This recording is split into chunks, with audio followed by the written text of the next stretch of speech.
If you can't fix what's broken, you'll go insane.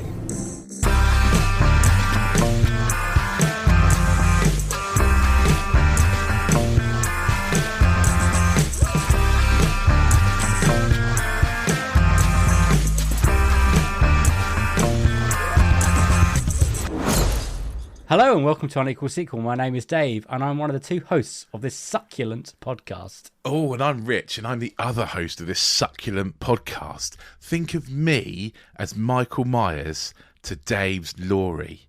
I like to wear a William Shatner mask all the time and he's got horrific PTSD. True.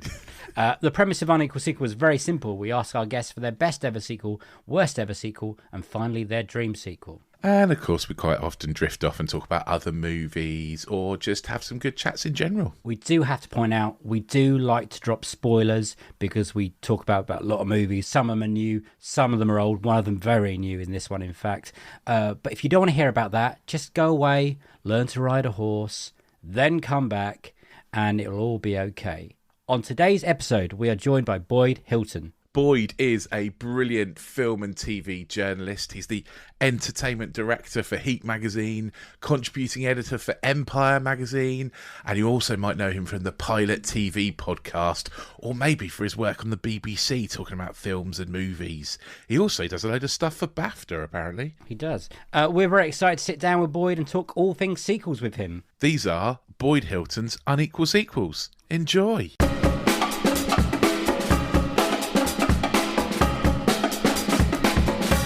Do you remember the first sequel you got excited about?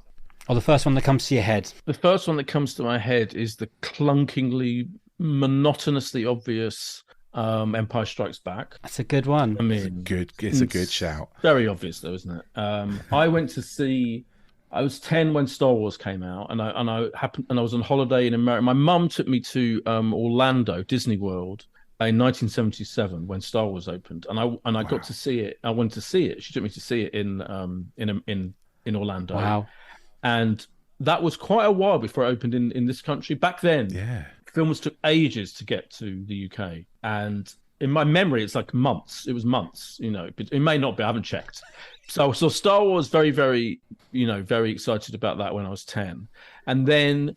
Because so it was like real world. It was like real time for me, Do you know what I mean? I wasn't just looking back at it, and it was like so when the whole announcement of the sequel came along, I wasn't really. I remember thinking, I wasn't really necessarily expecting that because actually Star Wars ends quite emphatically in a way. Yeah. So it was really exciting that there was going to be a sequel to what was already by then the biggest film ever, and the whole thing was incredibly exciting. I remember going to see it the first day it came out in Leicester Square, and I remember being incredibly thrilled by it. I instantly thought it was better than Star Wars. And I guess most of the time people get overexcited about sequels even when they're terrible and think they're better than the original. But in this case, it clearly was better. Still is better, in my opinion.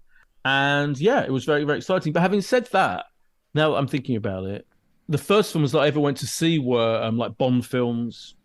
My parents took me to see, me and my brother, who's a bit older than me, they used to show Bond films in double bills in the Dominion Cinema, which is now a theatre in the West End. Yeah. And so it was like years after they came out. So obviously, the first James Bond film came in, 62, 63 or whatever.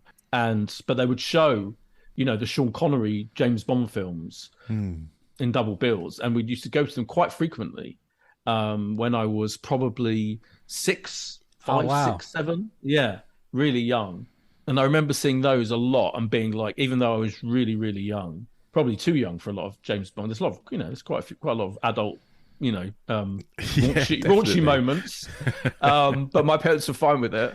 And so I remember seeing those very distinctly. And the other film series that I loved when I was very young, and again, I remember my parents taking me to see these films, was the Pink Panther film. Right, okay. The Peter Sellers. I think the Pink Panther came out in, again, 60. When did... I didn't even look up Dr. No, but very similar kind of time, early to mid-60s. But they used to show them again. This is because, I'm so old. This is, but young they don't realise this is before even VHS, before laser discs, and then before home entertainment, before you could watch these fucking films at home, right? and also they would take years to get to TV. There was that incredible window. What was it? 3 years, I think. Yeah, it used to take ages. Didn't it? It used to take years for a film to get from cinemas to TV. And so the only option, if you liked a film, so they used to show, big old films a lot in cinemas. Yeah, like the Dominion in the West End. And so, the Pink Panther films, I remember very distinctly. I must have, could have been 6, 7, 8, seeing Return of the Pink Panther Strikes Again. I thought they were the funniest things ever. I still kind of love them, actually, the Pink Panther films. So, those are probably actually the earliest sequels I saw rather than Empire Strikes Back. I can't believe no one's mentioned the Pink Panther films. As soon as you said it, really? How has no one brought these up before? I love the Pink Panther movies. Absolutely. I love them. And the weird thing about the Pink Panther films is the second one is, in fact, a Shot in the Dark, isn't it? Which is one, if it might be the best one. Yeah. It's brilliant. Right. Shot in the Dark is absolutely brilliant. And I rewatch those regularly. Yeah. Fantastic. Peak Peter Sellers. They've got a real kind of glamour to them as well. That's certainly the early one. Like the Pink Panther, the first Pink Panther film is really glamorous, like, almost like that Hitchcock film To Catch a Thief, kind of, French Riviera, glamour, David Niven. And then The Shot in the Dark is just incredibly funny because it focuses more on Clouseau. But The Return of the Pink Panther is brilliant. Pink Panther Strikes Again is insanely stupid but really funny. Yeah, so I do love it's the really Pink Panther funny. films. Yeah, really, really. I'm trying to remember how many. Is there only 4 of them now? No, there's more than that. There's God. There's the Pink Panther, A Shot in the Dark, Return of the Pink Panther, The Pink Panther Strikes Again, Revenge of the Pink Panther. By which point it was getting a bit shit. Okay, I was going to ask the question: when does it get shit? Yeah, Revenge isn't great. And then after Peter Sellers died, they carried them on. They did another one using footage from earlier, which I think is like Curse of the Pink Panther, maybe. Yeah. I think that seems to ring a bell. Yeah, the Pink Panther. They really milked it. I remember watching a lot of Pink Panther with my dad because it seems to be one of his go-to happy films when I walked down at night when I lived at home and he would have the Pink Panther films on. I couldn't tell you which one's which. No. They do kind of blend into one. But reminds me of like a Sunday afternoon at my nan's house after we'd had a roast dinner and everyone's sort of sitting around too full to move and watching the Pink Panther on telly. Trail of the Pink Panther came out in 1982. Wow. Which was made after Peter Sellers' death using scenes cut from previous films, and it is absolutely awful. It's wild. Yeah, wild thing to do. This is before CGI, Now they're doing CGI. It's like Carrie Fisher and Rise of Skywalker. Then Trail of the Pink Panther. Was that what I just said? Sorry, Curse of the Pink Panther managed to find another character to focus on, which was absolutely awful as well. And then there was another one in 1993, Son of the Pink Panther. Oh, with I remember that. With Roberto Benigni as a different character altogether. Inspector Clouseau's illegitimate son, played by Roberto Benigni, and that is a disgrace to humanity. It's rubbish. It's really, terrible. really bad. So really, there's only about 4 good ones. Right. But they really milked it. And then, of course, there's the Steve Martin remakes, which are terrible as well, pretty much. They're not good. When they start going downhill, they go downhill fast. They do, yeah, they do. Do you find when you watched a film, like when you were younger and you couldn't see it for a while, that it held up better in your mind, and then you watched it, it was a letdown? Yeah, that happens a lot. I mean, it almost happens with the Pink Panther. If you stand back for them, then... I mean, Pink Panther Strikes Again is incredibly entertaining, but it has a lot of really terrible, crass, stupid, basically, by this point, Herbert Lom as what's his name? Oh, I can't believe I've forgotten his character's name. Who's like, his nemesis. Clouseau's nemesis is Herbert Lom, his ex-boss. And by the time Pink Panther Strikes Again, the plot of Pink Panther Strikes Again is that Herbert Lom's character is going to destroy the world with a laser, and he points the laser gun thing at, the World Trade Center or something in New York, the UN building in New York, and it zaps it. This is the storyline of this show. This is a series that started out as quite a kind of, almost realistic kind of caper where Clouseau's just called in to solve a robbery of a diamond. It sounds like the modern day version of Fast and Furious when it goes from one thing to another. Yeah, a little bit. But that's quite a step, isn't it? You know, from investigating who's stealing diamonds to the man trying to destroy the world with a laser. You know, who's an ex-cop, in a castle, like by the way. Yeah. Police inspector, isn't he? He's a police inspector.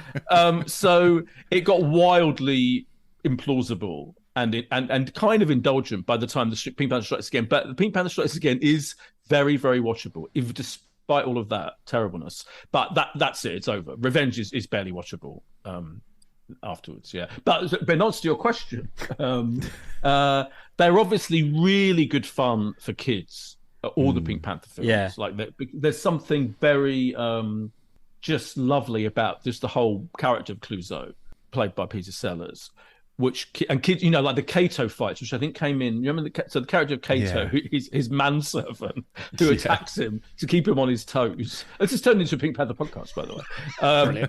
It was brought in, I think, in the second one, in A Shot in the Dark, and that just whole idea is very fun for kids. Like just the idea there's this man who waits for his master to enter the apartment to attack him physically, and they have an extended physical fight at the beginning of every single film.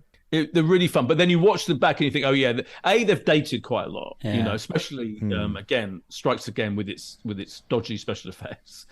So the ones that have dated least, I watched A Shot in the Dark probably about 6 months ago, and that's still fantastic, absolutely brilliant, and probably the Pink Panther itself, which I would like to watch again actually.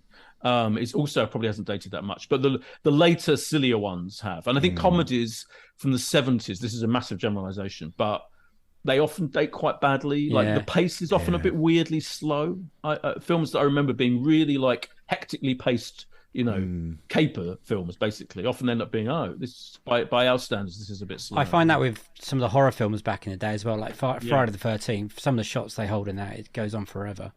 I know it sounds bad, but all the way you've described Pink Panther, the only one I really want to watch is the one where it's cut up from other films. I know, it's worth. I mean, I know what you mean. It is an extraordinary idea, but they did do it. Yeah, Blake Edwards directed all of them. I think, I'm pretty sure, and so it was his idea. He was milking this franchise for all it's worth. Because often it's they take them away from the original director. And it's clearly like a studio-driven, money-making exercise. But he was the one. He was absolutely still at the helm, in all these terrible late, exploitative... Destroying his own legacy. Yeah, destroying his own legacy. Let's 100%. Go again. Yeah. Christ. Let's move on to the one I watched this morning, which I loved. Your best ever sequel. And what is it? Well, first of all, let me preface this by saying... It's not your best ever sequel. Well, obviously the answer to the question, what is the best ever sequel, is undoubtedly The Godfather Part 2. Okay. Right? Now, I just assumed that previous guests on this podcast would have chosen it. One person so far. One. Okay. One's enough. Yeah. One's enough, right? But as far as I'm concerned, it's just a fact. There's no getting around it. Godfather Part 2 is one of the probably 5 best films of all time, I think. It's better than The Godfather, which itself is a masterpiece.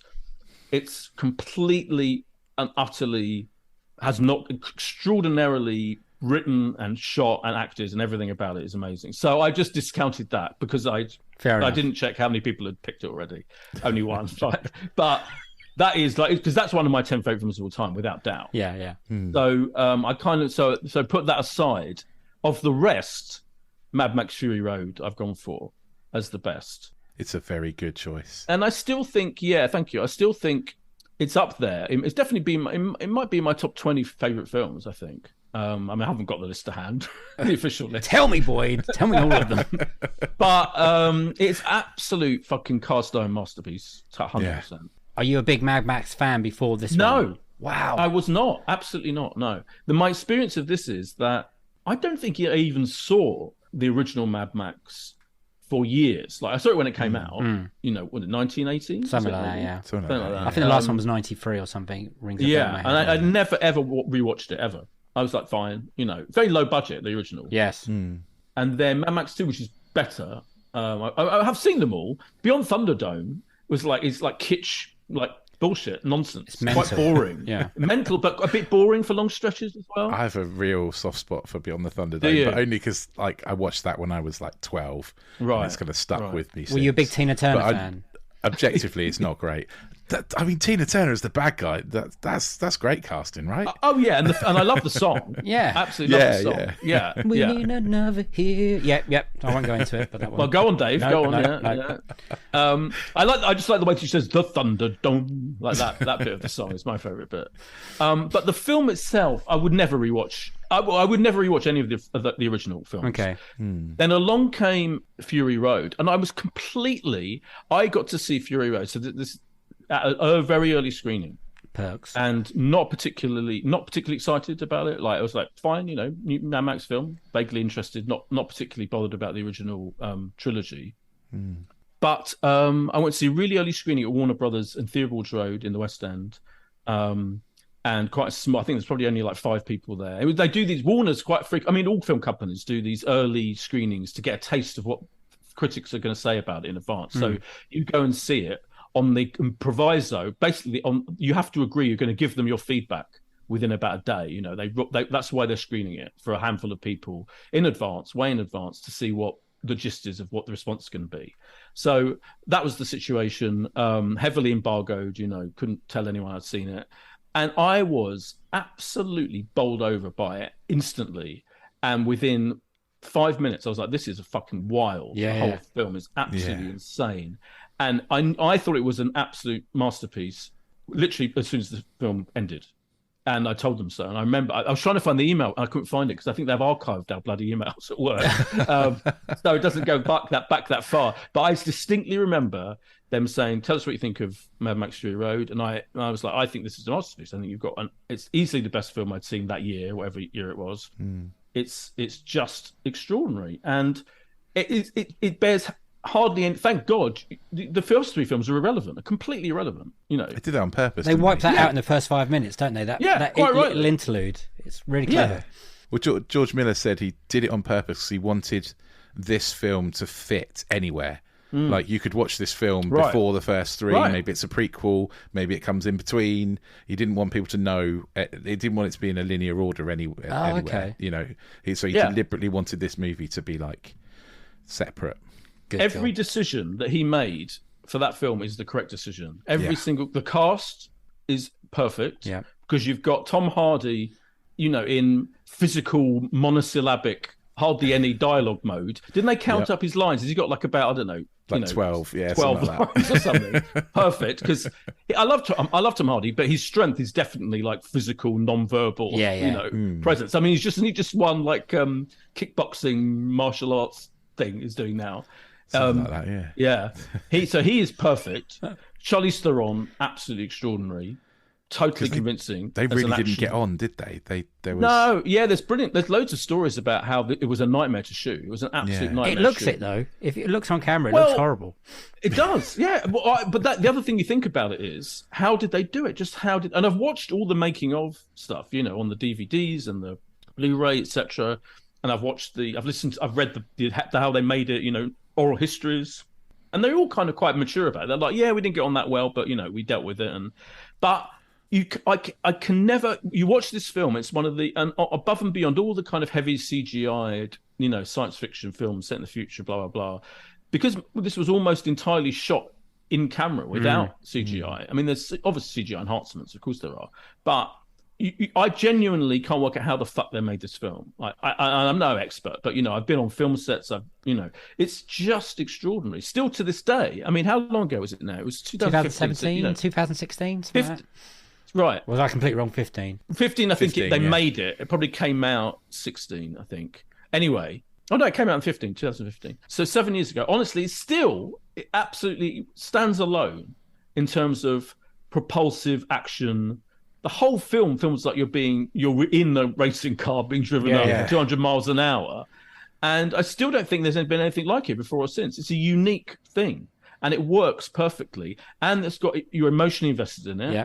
It's got like a feminist politics thing with all these women, they're literally milked by that horrendous man. It's got Nicholas Hoult being brilliant, like absolutely extraordinary character. I love his character. So yeah, it's absolutely phenomenal, and it got loads of Oscars, didn't it? Like 7 Oscars for all one of those technical Oscars. Yeah. And I'm a big Oscars head, you know. I remember watching the ceremony at the time, and people were going, "Oh, do you think it's going to win?" You know, because it was piling up back then. They did them in order, kind of building up to the bigger awards, and everyone was going, "Oh, well, it's won 7 already. Maybe it's going to get Best Picture or something." And you're like, "No, it's definitely not going to get Best Picture because people are morons. The people who vote for these things." But it is the best film of that year, easily the best film of 2015. It's absolute. I'm going to say, avoid the masterpiece word again. Go for but it. I watch it regularly. It's also, of course, the best film to test your home entertainment system. It's good so for that. Every time I get a new TV, I've got, or a new Blu-ray player or what, you test it with Mad Max Fury Road because it's so visually incredible and everything about it, the sound, my favorite scene, I think, is when they go, the big sandstorm scene. Yeah. And I remember going to see it in IMAX, kind of like a week before it came out, another screening. I think I've seen it like about 20 times. But I saw it about 4 times before it even came out. So I'd go to, and so the IMAX screening, like that in IMAX, that's how they did that dust storm thing, where you don't know what the fuck's going on, and all the cars suddenly enter that. That is just amazing. It still looks amazing now when I watch it on my big TV. Yeah, I've got to ask. When you're watching it the multiple times, did you find yourself watching other people for their reactions? You're like, a little bit. Wait for it. Yeah, yeah. Oh, completely. Well, especially I do remember doing that with my friend who I took to see it at the IMAX. Yeah, my +1. I remember going because I remember preparing. People didn't believe it. That's the other thing. I wrote a feature on it in Heat. My day job was Heat magazine, and I wrote a spread on it, in advance, saying this is the most astonishing film of the year. Don't worry about the fact that it's a Mad Max film. Don't worry about that it's kind of sci-fi set. Just you will be astonished. And I had to say that with my friend who I took to see it, she'd never seen the Mad Max film. She didn't give a shit about Mad Max films. It was like, why are you dragging me to this fucking film? But she was like, yeah, okay, it is extraordinary. Everyone you see, it's just a spectacle, a unique spectacle, I think, in filmmaking. Yeah. Considering how little dialogue there is between characters in this, the chemistry between characters is incredibly good. Like, I know it's well documented about Charlize Theron and Tom Hardy not getting on, but they've got real chemistry though. 100%, yeah. Generally, because they're kind of antagonistic. Yeah, so it works. It works. So they didn't get on. I didn't antagonistic. I pronounced really weirdly there. Sorry, but they're kind of antagonists to start with, aren't they? And in fact, most of the time to end with as well. So it works. It doesn't matter they didn't get on. Yeah, it's fine, absolutely fine. And it just, they're absolutely perfect together. Yeah, completely. I can't wait to see what he does with Furiosa. I did. How's it been 7 years or whatever, and we still haven't had a sequel to this though? Are you happy that we got a spin-off instead than another Mad Max, or would you, in a perfect world, have both? I think it's fine. I think it's such a special, unique film that I think to have rushed into something, like a direct sequel or whatever they're going to do, immediately would have been wrong, because you can't do this again. You can't do that film again, right? It's basically a 2-hour non-stop road, the ultimate kind of road movie. Yeah, at 5,000 miles an hour. It's like one of those roller coasters go up. They get to the bit, and like, oh, then we're going to go back. And you're like, oh fuck, here we go again. yeah. So what would you do? If you're going to do you just can't do it again. There's no point. You can't make it back. You know how, like, a lot of really belatedly revived film franchises, particularly I'm thinking of blockbuster type films, often what makes them work is we've now got the technology to do whatever we like with this, like Blade Runner, right? The Blade Runner sequel, I would say. The reason why it kind of made sense almost to wait 20 years or whatever it was because it's easier now to do all the visual dynamism of the original Blade Runner. That must have been an incredible challenge for Ridley Scott and his team. But now you can do anything, quite basically. And so that made sense. With Mad Max Fury Road, there's no advancement still now in the last 7 years.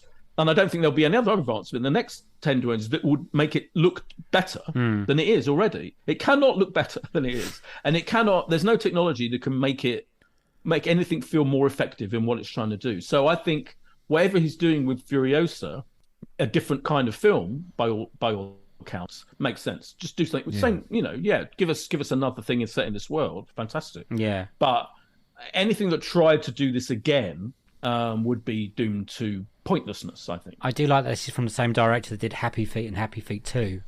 And then lots of people were trying to make action films, and he's like, stand back, lads. Yeah. Babe. I'll show you how it's done. Babe, Babe, yeah. Babe Pig in the City, famously, is a brilliant film. Babe Pig in the City is astonishingly good. Much, much better than Babe, by the way. If you're doing your sequel, in sequels that are better than the original. We have done so that. George Miller is an absolute fucking genius. I mean, his new film I did not like. He's got one The out Genie now one. with- the Genie one, Yeah, I haven't seen it. It's not for me. It's but it's incredibly bold. He's just one of the. He just not. He has a singular vision and he follows it through and he's uncompromising, and that's what makes Mad Max Fury Road the masterpiece that it is. It's his vision for it. It's also what cinema's built for. A film. Oh like god, that. yeah, completely. Yeah, it has to be. Yeah, it has to be seen on the biggest screen. Yeah. When you're not testing it on your home entertainment system. I went to see it in Dubai, and I went to one of those cinemas that bring you snacks if you press a button. Oh, nice. And you get a pillow, and that's the only way I could convince my wife to go and see it. I was like, "You're gonna get a blanket. We'll get some snacks and a milkshake, and you press a little button." But yeah, it was brilliant on that. Rich, you see it on the cinema, Rich? Yeah, I think I saw it in the cinema originally, and I've watched it like 3 times, I think, since. So it's got to be good because I don't really rewatch movies. So if I've rewatched it 3 times in 7 years, then it's pretty good. Another little question for you is: what is the most? So not your worst sequel that we'll get to in a minute. What has been your most disappointing sequel? So you went in really high. So it doesn't have to be bad. But just, the way I describe it, this series is: I'm not angry. I'm just disappointed, kind of thing. Yeah. Your parents telling you off. Yeah. Well, the choice that I've done is a bit like that. To be fair, to be honest with you, because I could have chosen really terrible, just fundamentally awful films, which is not the case of the one I've chosen. Actually, to be fair, to be honest. But in a similar vein to the one I've chosen, I mean, this year I really was gutted about the Doctor Strange and the Multiverse of Madness, because I'm a big fan of the original Doctor Strange. I love Benedict Cumberbatch. I love that character.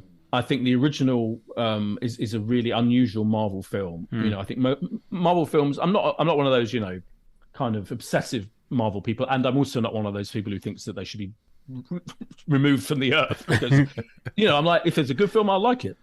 Yeah. And I think the original Doctor Strange properly is just a different type of film that Marvel usually make, and was a real original, and I loved it. I just thought this sequel was it started fine. I think the first 40 minutes to an hour is okay. Then there's a whole stretch in the middle where I cannot remember anything about it now. If you said to me, what happens in the middle act of that film? Basically this constant cross-cutting is my memory of it, between him kind of helping his new friend, the new young girl. American Showmans. And then there's a whole business up this mountain where this place is that the villain is, that's kind of doing something that again and again and again repetitively. Everyone's just doing the same thing, repeating themselves for about half an hour in the middle of this film. Yeah. Dave summed it up really well, is that there's not enough multiverse and not enough madness. Oh, completely. So exactly. There's no madness. There's no multiverse madness. You're promised multiverse madness. And instead you get a really quite banal, mediocre superhero film. You get a world where the red means go and green means stop. Crazy. Wow. Yeah, exactly. Yeah, you summed it up very well. So yeah, gutted. I was absolutely gutted about that because I really, really was looking forward to it, and I loved the original. That's a really good answer. Yeah, thank you. That comes to mind. That's just this year. I mean, let me think. Let me think. I might just stick with that answer. Yeah. But there are loads of things. There are quite a few James Bond films that are massive, crushing disappointments, aren't there? Yeah. I'm a huge Bond fan, so in fact, I would say until the Daniel Craig era, most of them were disappointments. I think personally, honestly, I really do. I think the Daniel Craig era really, really gave them a kick up the arse. The Bond franchise. Would you say there's more bad Bond films than good Bond films? Maybe, if you really are honest about it. Wow. I'm not. I did a whole Bond rewatch a few years ago. Do you remember they brought out this kind of? They bring out a box set every single year, literally. Yeah.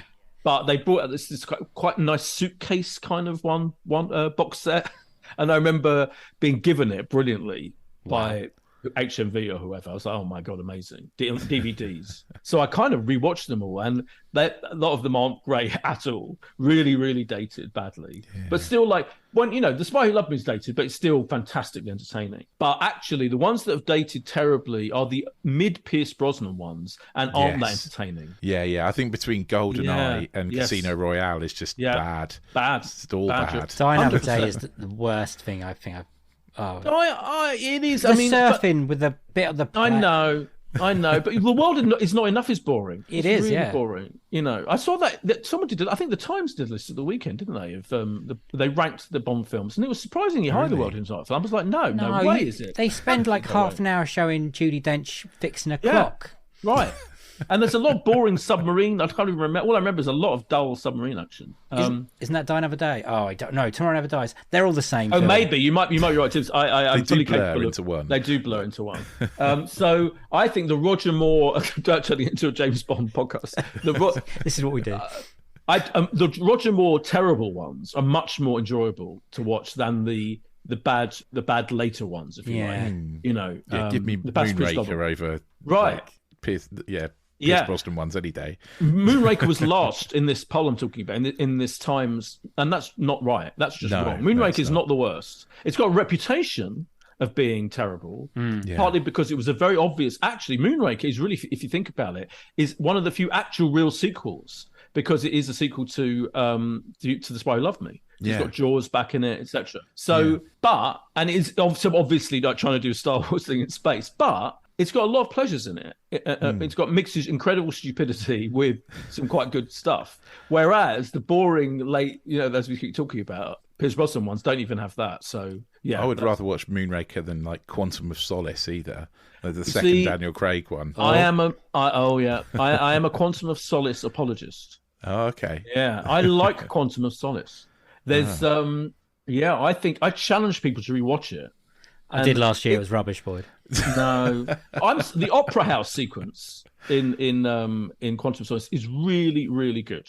It's brilliant, in fact. The bad guy is just as wet as a flannel. I know. There's nothing to him. It feels like a film what happened to it didn't have a script because the writer's block. Yeah, true.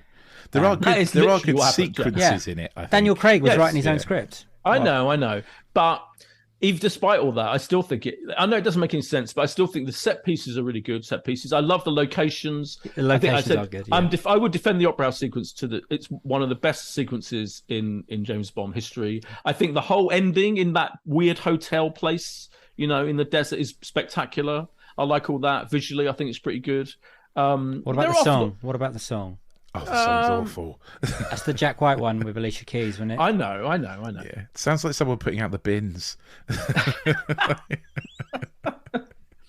Yeah, I don't even hate the song. I don't like this. There are worse songs. I love this. There are worse Bond film songs. Yeah, I like Quantum of Solace. I've seen it quite a few times. I'll tell you that. And I'd much rather watch Quantum of Solace, as to your point, Rich, that you originally said, than The World Is Not Enough, Die Another Day, or the other one I can't think of. Boyd, are you one of these? So, did you get invited to an early Quantum of Solace screening before everyone, and then tell everyone it's a masterpiece, guys? And then no, but I have been to. I think I've been to. I'm lucky enough. It sounds like such a poncy thing to say. I think I'm lucky enough to been to every Bond premiere since since I've been at Heat. So going back to 1999. So I think I get to see them at least a few days in advance, generally. Yeah. But no, not that far. But I am one of those people who gets overexcited at premieres. I would admit that. But I've seen them all, so I'm not. It's not. There's no reason for me to prefer Quantum of Solace to. I went to the premiere of The World Is Not Enough. I very, very distinctly remember that, and I still instantly was not that bothered about that film. Okay.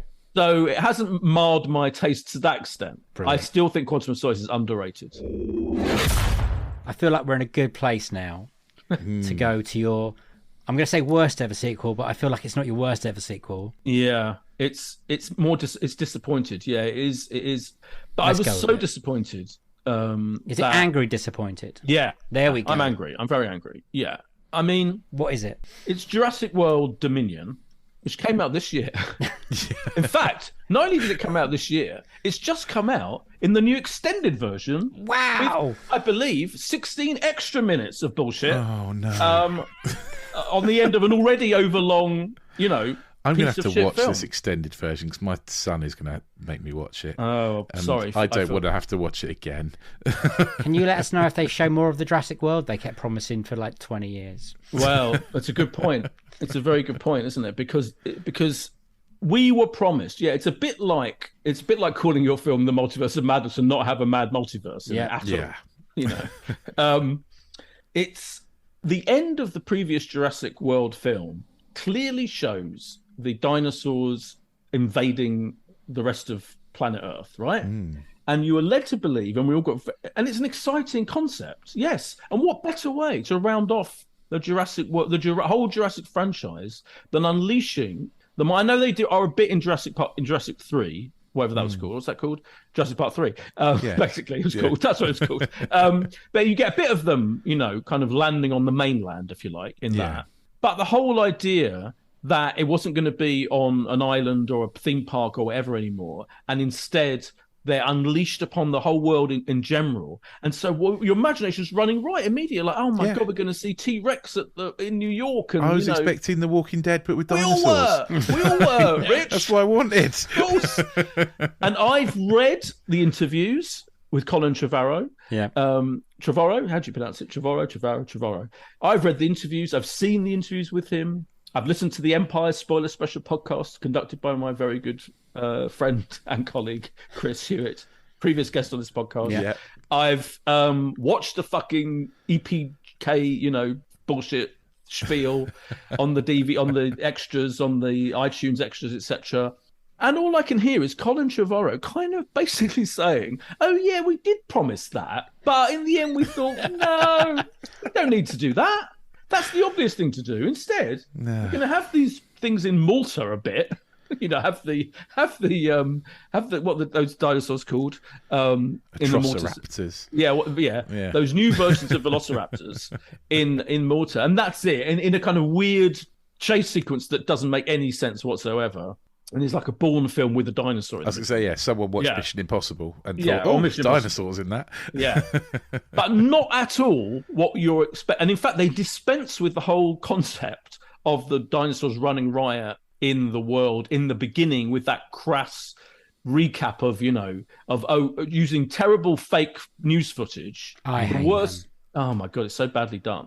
You know, instantly, in the first 5 minutes, they can't make a bit of fake news footage look real.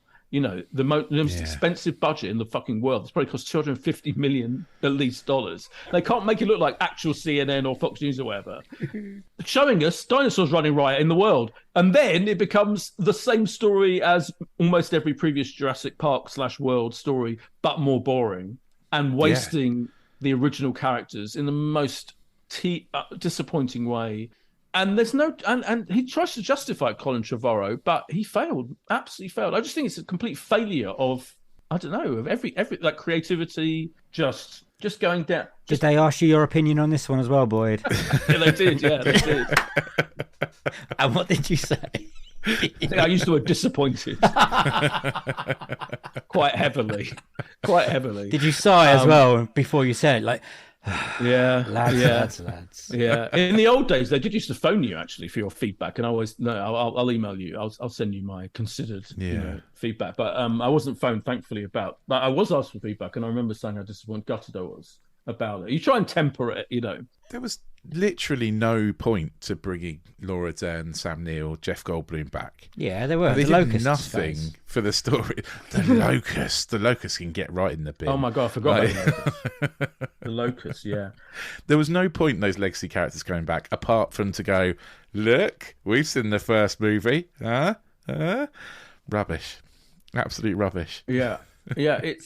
I find the whole thing. I'm fascinated by it. I am fascinated by it. Like, you know, I'd like to interview Colin Trevorrow about what the fuck he was thinking, because he kind of skirts around it a bit in big interviews when he's really challenged on why didn't you do what everyone's expecting you to do. It can't have been that hard to do either. No. I mean, well, having actually, what I would say is this: harder to do than what they did in the actual film, right? Harder. It does take some. It would have taken some.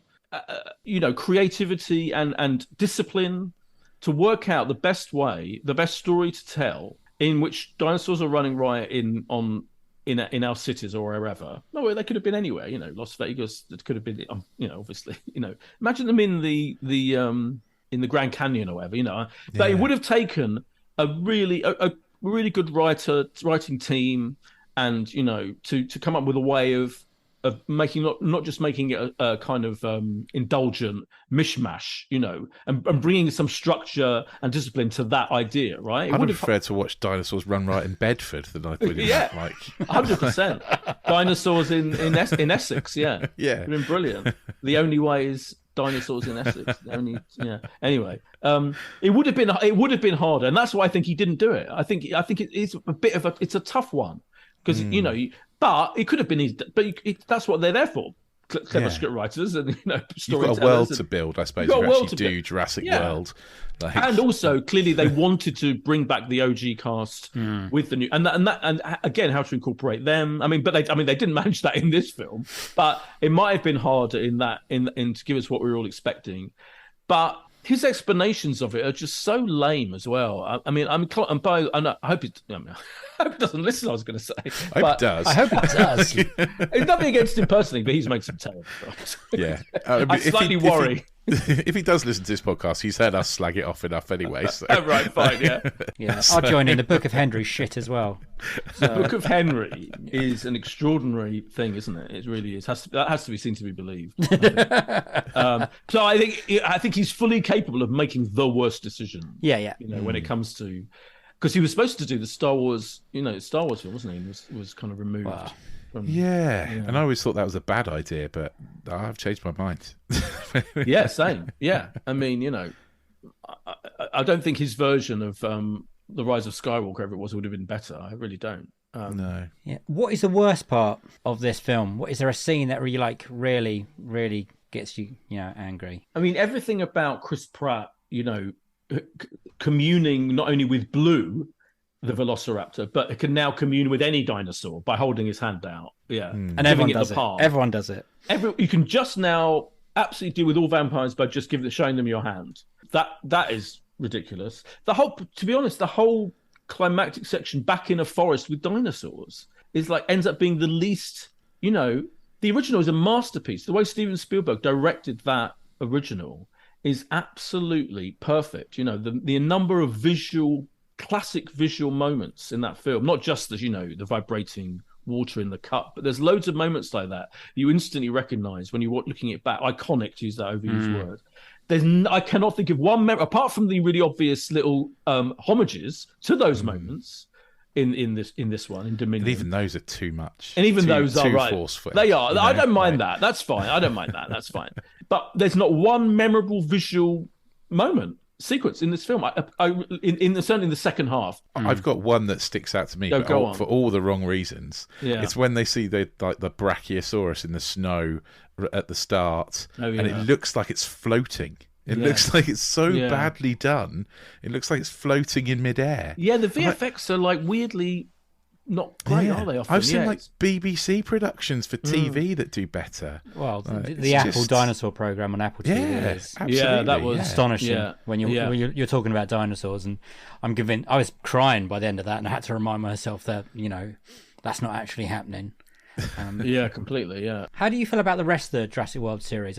I'm guessing you're a fan of the original, the big Jurassic Park. Jurassic Park is absolute. Let's go for it. It's brilliant. Lost World. Lost World, I think, is good. It's good. There's some brilliant stuff in Lost World. I love Julianne Moore in it, and that the cracking glass. Oh, that whole thing. That is so Spielberg. Superb. That's really good. Superb, yeah. Then Jurassic Park 3, the Joe Johnson. Yeah, I mean, still perfectly entertaining, and has some really good moments, like when the dinosaurs do end up, the dockside, I think it is, isn't it? They take a T-Rex onto the mainland, don't they? Yeah. No, that's the second one. Is that the second one? Sorry, I'm getting confused. What the fuck happens in the third one then? The boy goes missing. Alan Grant yes. returns. Yes. There's a bigger dinosaur. There's always a bigger dinosaur. There's a Spinosaurus, isn't there? Yeah. Right. Yeah. Okay. And there's Tia Leone being annoyingly shouting her kid's name for half the Leone, movie. yes. The kid survives for 8 weeks or something by himself. Amazing. A small child survives on their own on an island full of dinosaurs. Yeah, you're right. Like yeah, that's 2 brilliant. months. Yeah. And then you get the reboot, the reshuffle, Jurassic World. I enjoyed Jurassic World. Which is good, I think. Yeah, Jurassic World's good. Absolutely. Didn't mind it at all. That was, of course, Colin Trevorrow as well, wasn't it? So Colin, he did a pretty good job. He did a pretty good job on that. Well done, Colin. Let's give him credit. And then we got J.A. Benona's is it Lost Kingdom? The Fallen Kingdom. Fallen Kingdom. That's a film of two halves, isn't it? Because you've got the first half, which I actually rather like, where they'll go to the island and there's the volcano eruption, and then it ends with a spectacular eruption plus dinosaur attack, and trying to get there. And that I found very exciting, actually. Yeah, there's me some too. brilliant shots, spectacular shots towards the end of the first half. Then it becomes this weird, like, haunted house film, doesn't it? Where it's like dinosaurs are in a mansion house somewhere in England. Is it in England or is it? I'm imagining. No, it is in America, but it's in America. They've made the New building. England, maybe. Right. Oh, there's a lot of British actors, aren't there, in it? There are. All of a Toby sudden. Jones is in it. Ralph Toby Spall's Jones, in it. yes. James yes. Cromwell's in it. Yeah, he's Australian or whatever, but yeah. Oh, sorry. No, that was my fault. but perfectly serviceable film. A weird two-half, complete mishmash of halves, and most people much preferred the second half. I actually kind of preferred the first. I think I prefer the first half. Yeah, but fine, absolutely fine, and that's why Dominion is by far the worst. It's shockingly, boringly bad, and I don't know why. I don't know. It's just constant anger at why someone didn't immediately go. What were the studio? Why weren't Universal going? Wait a minute, you're not making the film that the ending of the previous one promised. You said exactly the right word. It's boring. It is boring. It's really boring. They even released a teaser, little short film beforehand. Yes, it was like a T-Rex attacking Camp Rock. Right. And that was really good, Rich. Have you seen that, Rich? I haven't seen that. No, really good. I haven't. And doesn't that become? I may be wrong about this. Isn't that kind of reduced to this is what's being shown on TV bit at the beginning? Yes, I think. Yes. I'm pretty sure. And there's an attack at a cinema that all looks very cool. Yeah. And you think, oh wow, T-Rex and then. I'm not going to lie to you. The Lego Jurassic Park stuff that my son watches on Netflix is better than Dominion. Oh yeah. I can go on about it for hours. Clearly, it is the disappointment and the anger and the fury, and that no one stopped him. No one stopped. How did he get away with it? What were they thinking? We're going to do a mishmash of every single previous film in another place, another forest, in another laboratory. Yeah. With oh my god, I'm just remembering now the whole storyline about the cloning of the girl is so. Who cares? Who gives a shit about that? Especially some big reveal. I was like, what? I do not care about this whole massive storyline.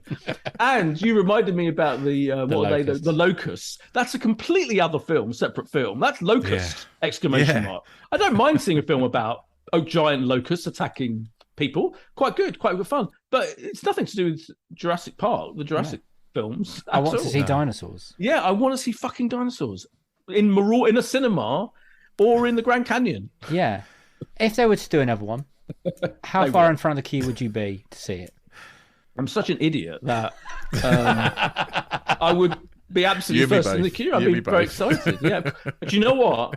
I have absolutely no insider knowledge or evidence or whatever of this, but my strong gut feeling is they will do another one because they fucked this one up so badly. Yeah. Well, it makes money. It just cost $1 billion mark. But even then. I know. I mean, of course, it absolutely makes money. But I sometimes think, even then, Hollywood sometimes is like, we are done with it. No one can face doing it again, kind of thing. Even when it's made that amount of money. But I think it's the shitness of this film that will actually lead there to be another one, because I think everyone felt a massive disappointment. And in the end, Colin Trevorrow, even though people are all trying to avoid it, he must know he's let everyone down deep down.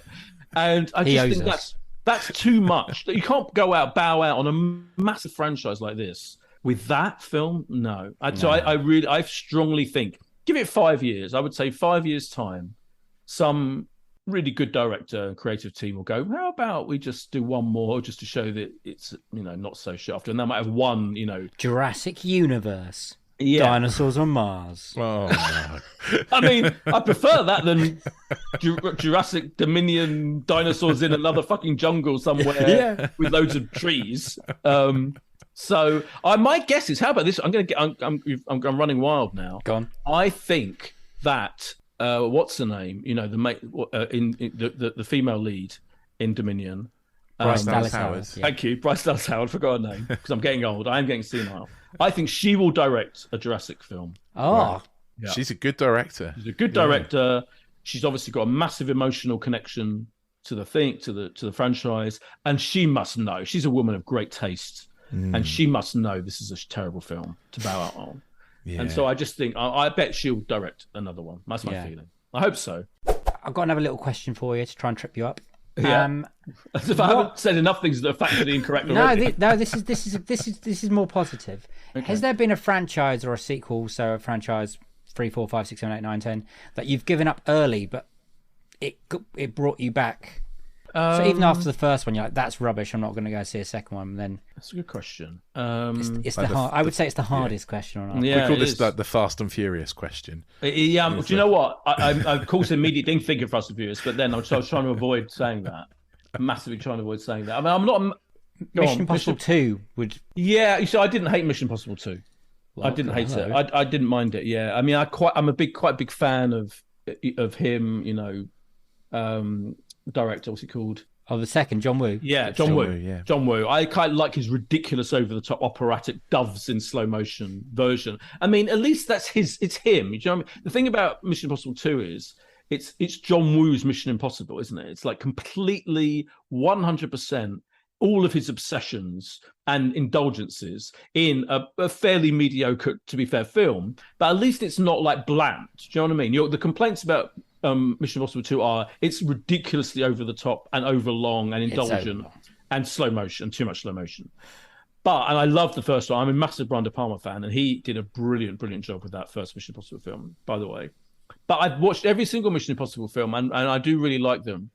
I think the last one was the last one is I was thinking of as a possible rival to Mad Max Fury Road. I like it that much. Yeah, it's great. Oh, wow, okay. It's brilliant, and just visually stunning. That film. It looks beautiful. I'm not even just talking about the actual, you know, the action set pieces. I'm talking about the settings, the production design, the kind of, you know, the way they film the skydive right at the beginning is stunning. Like, beautiful film.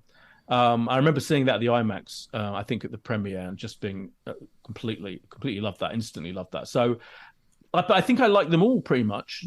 I never think I've ever been that massively disappointed by a Mission Impossible. I haven't rewatched 2 for years, but when I saw it at the time, I remember I thought I did enjoy it. I know in retrospect it's like pretty much terrible. Yeah, don't go. If you've got fond memories, I would say leave it. I have no plans to revisit it, I have to admit. And 3 and 4 I haven't rewatched for a while. I don't know how they stand up. I really liked 3. 3's Philip Seymour Hoffman being the Philip best. Seymour Batman. Hoffman. Oh yeah, really Brilliant. good, great. Yeah. Oh yeah, that was great. Yeah, all the there's lots of great unmaskings, aren't there? There's a lot of masking in that one. Yeah, I like the whole mask stuff, all that stuff. But the last one, absolutely phenomenal, and a really good example of a franchise that shows you can, with that much time, love, and effort put in to the script and the making and to coming up. They are really trying to outdo themselves all the time, aren't they? Yeah. Like that team, led by Tom Cruise himself. I feel like he's really good at corralling everyone into doing their best, and I think the last Mission Impossible film was easily the best so far. So I can't wait to see it. So that's not an answer to your question at all, is it? Because I never gave up. So it probably is bloody Fast and Furious. We've got to get a new question, Rich. Yeah, I'm trying to think what are other big franchises out there. Were you a fan? Are you a fan of Matrix? Yeah. Matrix is Did that bring you back to 4? Did you like the 4th one? Did you like the 3rd one? Did you like the 2nd one?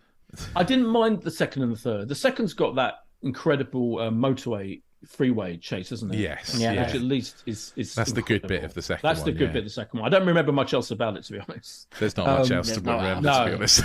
And the 3rd one, I just remember it being like taking so long to finish. You know, the 3rd one's like an entire film of the last Lord of the Rings thing, where, you know, it takes 50 minutes to finish. I think everything is like, where was this going constantly in the end of the 3rd one. The 4th one just felt a bit cheap to me. Yeah. When you say cheap, we mean shit.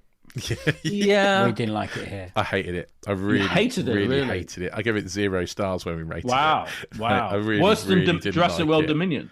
Yeah, actually, yeah, it was worse. Yeah, I didn't hate it that much. I quite like the postmodern, self-referential stuff at the beginning. I think I like that. Where he's working for the gamers company that's making a Matrix game, isn't he, and all that stuff. Yeah. I think that if they'd just stuck with that, in fact, for like 2 hours, I'd have been delighted. When it gets to the retread of hoary old hoary old Matrix tropes. Yeah, you're right. It's mediocre. It's very mediocre, isn't it? Yeah. I didn't hate it. What about horror franchises? Oh yeah, horror franchise. They're always the ones that are always a roller coaster between good and bad, and the Screams are quite good. The Halloweens came good. I think Thingy, David Gordon Green, Thingy.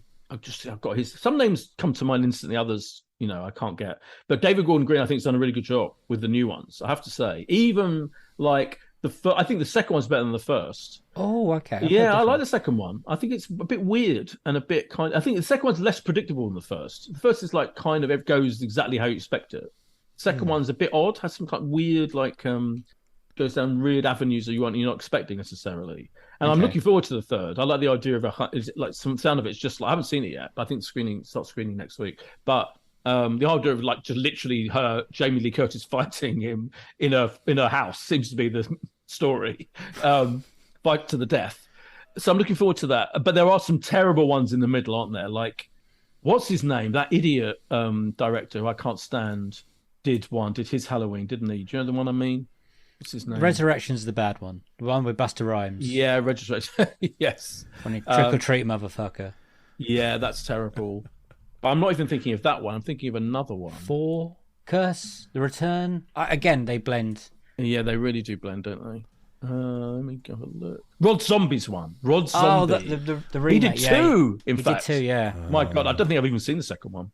But the first one, I remember thinking, this is terrible. Yeah, Halloween HCO's all right, isn't it? It is that good, was okay. Yeah, that's good. Yeah, in fact, it goes as far as to say good. And Halloween 2 isn't bad, by the way, is it?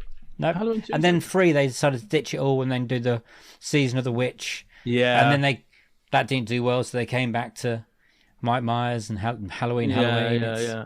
Do you know what I've just thought of is the Hannibal films, right? I've just thought of this. I'm a huge fan of Hannibal Lecter as a character. I think The Silence of the Lambs is absolutely one of the greatest films of all time. Yeah. And one of my favorites that I rewatch very, very regularly. I really like Hannibal, Ridley Scott's Hannibal. If you've read that novel, which a lot of people hate the novel because it's famously in the end, basically, Clarice Starling becomes his mate and almost like romantic partner, but of her own accord, pretty much. Yeah, good. And people are like, "Oh my God, what the fuck is happening there?" But the whole stuff with him cooking the brains of that is brilliantly done. I remember thinking they're not going to do that because I'd read the book already, and I was thinking there's no way they can do him cooking the brains of what's his name, that character. But they do. They did it brilliant. Ridley Scott absolutely pulled it off fantastically well, and I think Julianne Moore does a good job of not being Jodie Foster in that film. Yeah. Then comes that fucking prequel. Is it Hannibal Rising? That is an atrocious monstrosity. I've not seen that. Is it bad? Oh my God, it's terrible. It's absolutely. So that is my new answer to your question about a really bad, certainly in the horror vein. Okay. Hannibal Rising is diabolical. And it's like, what do you think contributed to Hannibal becoming who he is? It's like some clunkingly obvious, absolutely stupid, crass nonsense prequel. It's the classic example of pointless prequel. Yeah. I don't mind a prequel if it can justify the kind of what it's trying to do in explaining a character or explaining a situation. But Hannibal Rising is your ultimate example of a pointless load of old nonsense. It's terrible. Let's go on to your dream sequel. So where did you land with this one in the end? Yeah, I had two big options here because two of my favorite films of all time. Yeah, okay, I'll do both. Yeah, the first one is Close Encounters of the Third Kind. Is my favorite Steven Spielberg film. Okay. Yeah, absolute incredible piece of work. I went to see Close Encounters. I think I was 11 when it came out, and I went to see it 5 times in its first 2 weeks of release. Wow. Yeah. Again, before the days of home video, really. So I knew I'd have to wait years to see it on TV or whatever. And so I just obsessed. I was obsessed with that film. It's such a beautiful, extraordinary, like emotional. The emotional weight of that film. I think my parents were going through divorce at the time. I'm pretty sure, if I remember rightly. And it's got a lot of family. You know, the real, absolutely unsentimental look at family in crisis. Yeah, the way Richard absolutely. Dreyfuss treats his wife and kids in that film is unbelievable. Yeah. Unvarnished selfishness, you know, which is fair enough because he has literally witnessed the arrival of aliens on Earth, so you can kind of, you know, excuse him a lot. But the idea of obsessiveness that Spielberg captures in that film, and that really brutal depiction of family life going wrong, and the spectacle of the actual mothership. The scenes in the mothership, were like, for me, it was like what must have been like for kids seeing, I don't know, I'm trying to think of an example, you know, some just spectacle that you just cannot imagine. And it was the mothership looked so incredible at the end of Close Encounters. I loved it so much. So for years, and remember, there's the second version. They released the second version where you see Richard Dreyfuss go into the mothership and meet the aliens, and that I loved that. A lot of people really hated it, and then Spielberg released another version. There are so many versions of Close Encounters where he re-edited it and took back the inside the mothership sequence because he thought it was too kind of fan servicey, I guess, before we even knew to have that phrase, fan service. I remember like mind blown at the idea that they were going to see into the mothership a couple of years after we saw the original film. So I remember at the time when I was like growing up, I was a teenager, just thinking, when's the fucking sequel to Close Encounters going to arrive? Because it's such an obvious thing to do, you know. Yeah. Oh, why? God.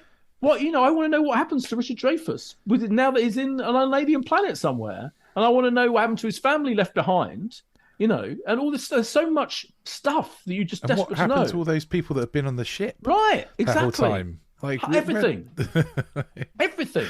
Yeah. But give him credit. He never did it. And I think it's brilliant that he never did it because it is an absolutely perfect film. He's not a fan of a sequel, is he? But if he did not. it, Boyd, if he did it, how excited would you be? Oh my God, I would be really excited. I'm not giving up. I think I'm completely torn as well. I'm literally 50. I'm on the one hand, I completely respect and admire him for not doing a sequel to what I think I think he loves that film as well. It's very, very close to his heart from the interviews I've seen with him about it. So I think it's brilliant bit of discipline on his own part that he's left a perfect film as it is. Absolutely, even though he did incorporate that later scene in the re-release. But equally, I think it's the most obvious of his films to do a sequel to, which I totally trust in his hands, would be brilliant and not at all betray the genius of the original. So I'd still love to see it, but I completely respect the fact that he's never done it. And I'm sure he's not going to now. I doubt it very much. But it's Close Encounters of the Fourth Kind, you know, Fifth Kind. I mean, the title, you know. It writes itself. It writes itself. So I'd love to see that. And the other one is another one of my absolute favourite films of all time, which is Midnight Run. I'd never seen it, and I really enjoyed it. You'd have never seen it? I'd never seen it. Oh, when did you first watch it? I watched it like 2 days ago. Oh, because of this. Because of this. Amazing. And I really, really enjoyed it. I really enjoyed it. It's so good, isn't it? I mean, it is. It's so good. It's a comedy caper.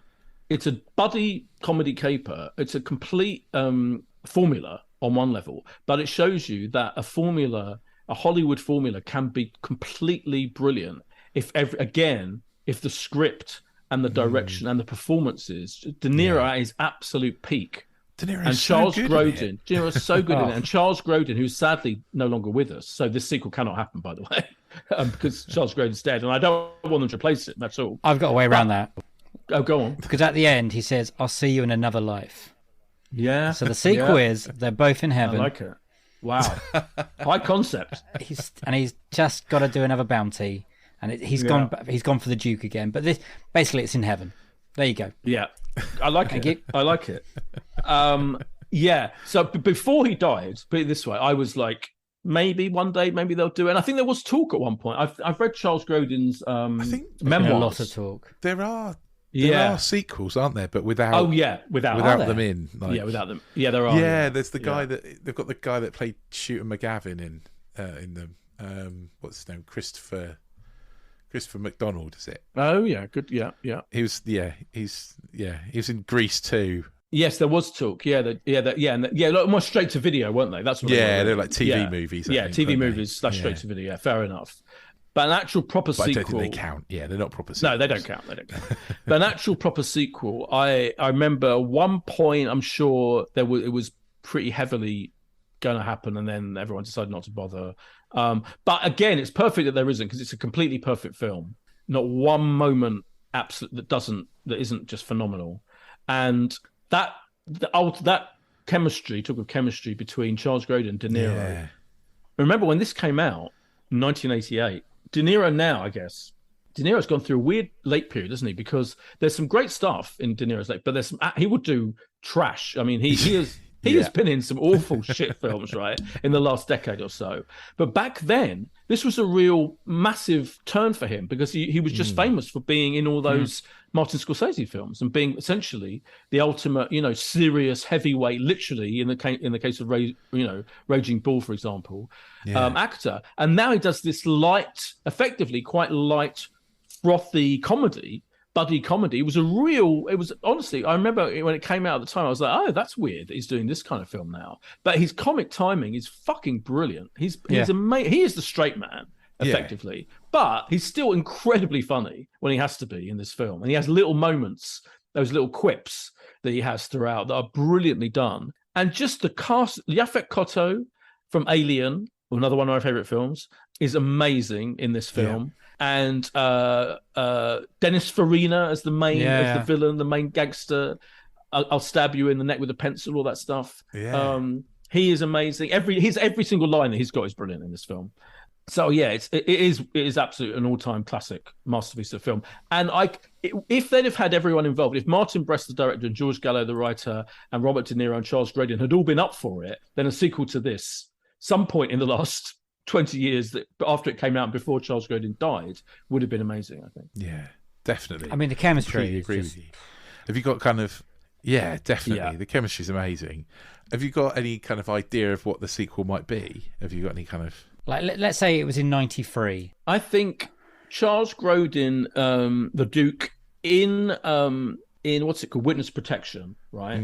And someone finds out about him or something like that, and he's threatened with by other gangsters somehow, and then Jack Walsh, De Niro, has to come to his rescue, maybe, or help him in some way, reluctantly. He's been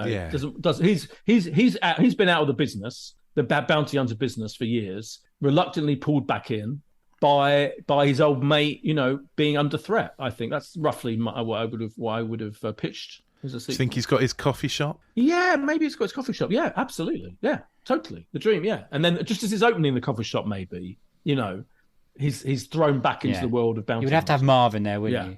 Yeah, just to ruin everything. Hey, Marv! Got to have Marvin in it. Yeah. Yeah. Marvin, brilliant, absolutely brilliant. Yes, that would be. If I made you pick, you can only have one Close Encounters of the Fourth kind and Midnight Run 2, another run. Which one would you pick? Which one would be top of the list? Close Encounters. Because I really, really want to know what happens to those characters in that film. I really did, and just because, your imagination runs through. The brilliant thing about Close Encounters is that the ending is so beautiful because you're imagining what is going on with Richard Dreyfuss and these aliens. What's going to happen? Yeah. Do you know what I mean? He's completely given up his earthbound life to hang out with these bald little fellas.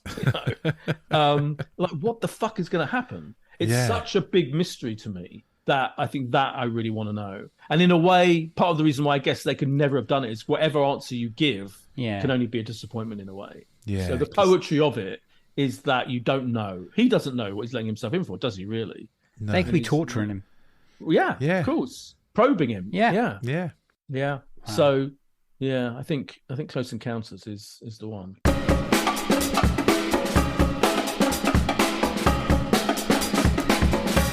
Those were Boyd Hilton's Unequal sequels. What a thoroughly nice chap. I really enjoyed that. Yeah, really enjoyed talking to Boyd. The man loves movies. He does. He really loves movies. It was really nice to go off on some really rambly tangents about movies as well. I'm not sure how much you kept in the edit, Dave, of how much we actually talked about, but we talked about a lot. I think it mostly stays in there because if a film gets mentioned, we mainly talk about it. Even if it's not a sequel, we do like to talk about those films because Definitely.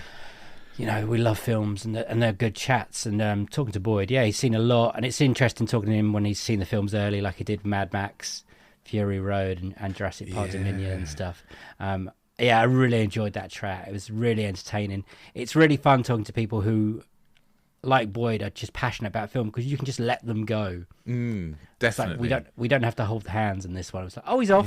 He's off. We just sit here in silence for a bit and let him it's talk. Great. It's my favorite. It's my favorite kinds of podcasts. These are Absolutely. And I got to watch Midnight Run, which I'd never seen before. Yeah, I you didn't know enjoyed how it, right? good that movie was. Yeah, I really enjoyed it. So it sort of set the template for all those, for a lot of kind of buddy road movies that you tend to see. So like, there's Due Date, which is like the Robert Downey Jr. one, or there's like Planes, Trains and Automobiles. That kind of made me think of that a little bit. That's great. So yeah, loads of kind of really cool movies that you can see were inspired a little bit by this one. And Robert De Niro being funny very early on in his career. Turns out Robert De Niro was always funny. Who knew? Who knew, right? Who knew? And Close Encounters was his dream. We gave him a pick between the two, and he would prefer Close Encounters over Midnight Run. And you would like that as well, wouldn't you? No. I'm not a massive fan of Close Encounters, if I'm perfectly honest. Oh, yeah, it's beautiful. I know it's beautiful, but I don't know. I'm not as into the kind of alien-y stuff, maybe. I don't know. I prefer Midnight Run, to be honest. Yeah, Midnight Run is great. And his best pick was Mad Max Fury Road. Great shout. While working on this episode, I was trying to find a quote from Mad Max, to be honest. And I just ended up watching lots of scenes again from Mad Max Fury Road because they're really good. Really good. I should just watch the film again after watching it for Boyd. Oh, man, it's such a good film. I love it. It's so fun and just action. They stop and go, hey, we have to turn back. And then it goes, action again. And it must have been hard to find a quote because there's not a lot of dialogue in that movie. No, yes, there is a quote I've gone for. I didn't want a quote from the worst pick from Jurassic Park Dominion. I thought it was too early to try and pick that. Plus, I couldn't even think of any. No, it's quotes. Really bad. It's a really good choice for worst sequel, Jurassic World Dominion. I love how angry it made him. It did make him angry. Yeah, he did. Yeah, and rightly so. It's a terrible end to the franchise. It's a wasted opportunity of actually seeing dinosaurs walk the earth. Yeah, where is that? I want to see that film. I want to see that sequel. That might one day be my dream sequel. But I'll think about that once we get to the 100th episode. Yeah. Hold that one in. Yeah. But great chat with Boyd. Thank you for coming, Boyd. You were brilliant. Yeah, absolutely. We really enjoyed it. If you really enjoyed it, and I hope that you did, then we've got loads more interview episodes with loads more great people for you to go back and listen to. 3 whole series, and this is only episode 2 of series 4. So there's loads more this series. Whilst you're going back and listening, click the little subscribe button, click the little automatic download button, and we'll drop into your little pod player of choice every single week when a new episode comes out. We also do a little Friday extra episode too, so you can click on that and you'll get that as just a little bonus. And what we really like is when people tell us what they think about the movies. So if you want to let us know what you thought of Boyd's picks, if you think there's any controversial opinions that we had, maybe you really love Jurassic World Dominion and you want to let us know, we'd really like to hear from you because you probably need to get some help. You can contact us on social media. We are at Unequal Sequel on Twitter and Instagram. You can also send us an email. We are unequalsequel@hotmail.com, or you can visit our website unequalsequel.com. Good job, mate. Good job. I was going to say, also, while you're there, if you want to give us a little like, little kind of heart, little tick, write us a little review, we'll just really love that. That'd be nice. Thanks. Oh, yeah, brilliant. You're really good at this now. Now. It's only taken a year and a half. I've got nothing to say apart from, yes, thank you for listening. You lot are brilliant. You know, so keep up the good work of keep listening in. So it's a hooroo from me. That's apparently goodbye in Australian. Oh, right. Yeah. Trying to reach out. And it is a goodbye from him. Bye! Go and do the washing up. It's been lovely. Bye-bye. I've got a dishwasher. just does it for me. I don't. Now I'm jealous of everyone. Yeah, get a dishwasher, mate. Change your life.